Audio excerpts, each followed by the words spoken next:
When Lily came back from her week-long work trip, she expected to find the usual: a warm house, her husband Daniel reading in the living room, and the faint smell of coffee in the air. Instead, she walked into silence. The house felt colder, emptier. Furniture stood where it always had, but something about the air told her that something had changed. She called out Daniel's name, half expecting him to appear from the kitchen with his usual grin. But no one answered. She walked through each room, her heart beating faster with every step. The drawers were closed, the bed neatly made, and the hallway smelled faintly of fresh paint. Then she saw it, a single envelope on the dining table with her name written in Daniel's handwriting. Her hands trembled as she opened it. Inside was a short letter. Asterisk, Lily, this isn't goodbye. I just need time, to think, to breathe, to remember who we were before we lost ourselves in work and silence. I hope one day we'll find each other again, not out of habit, but out of choice. Asterisk. She sank into the nearest chair, reading the words over and over. It wasn't anger that filled her, it was the quiet realization that he was right.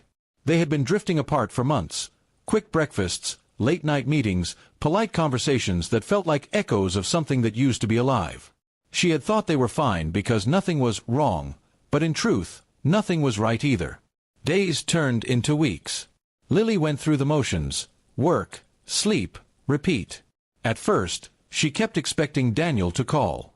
Then she began to understand his silence was his way of saying he needed to heal, not just escape. She thought about the letter often, about how gentle it was despite the pain it carried. It wasn't rejection, it was reflection. Over time, Lily started to rebuild her rhythm. She joined a local art class, started going on evening walks, and reconnected with her younger sister, whom she hadn't seen in months.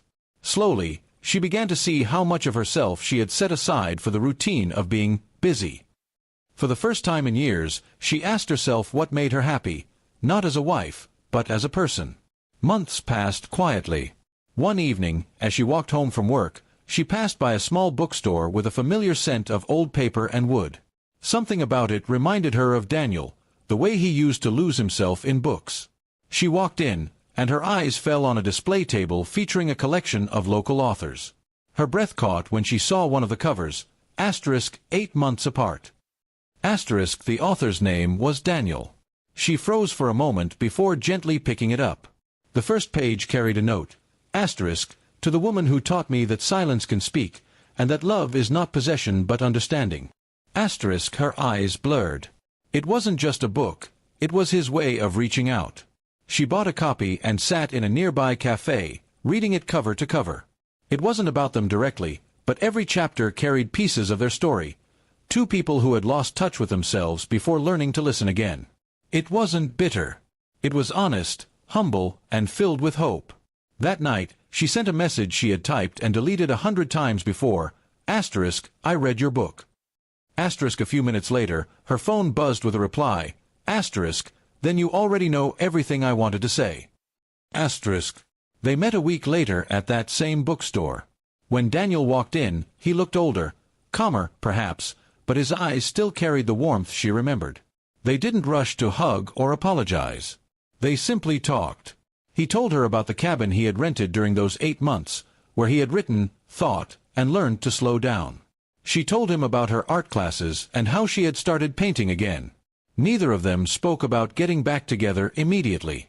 It wasn't about rebuilding the same life, it was about building a new one, brick by brick, with more patience and honesty. Daniel smiled softly and said, maybe this time, we can find each other, not out of routine, but because we want to. Lily nodded, tears welling up, but they were tears of peace, not pain. As they walked out of the bookstore together, the evening breeze brushed against them gently, like a quiet promise. They weren't who they used to be, and maybe that was the point. Love had changed, and so had they.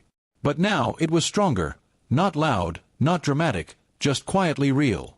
8 months of distance had taught them that love doesn't fade when people grow, it only transforms.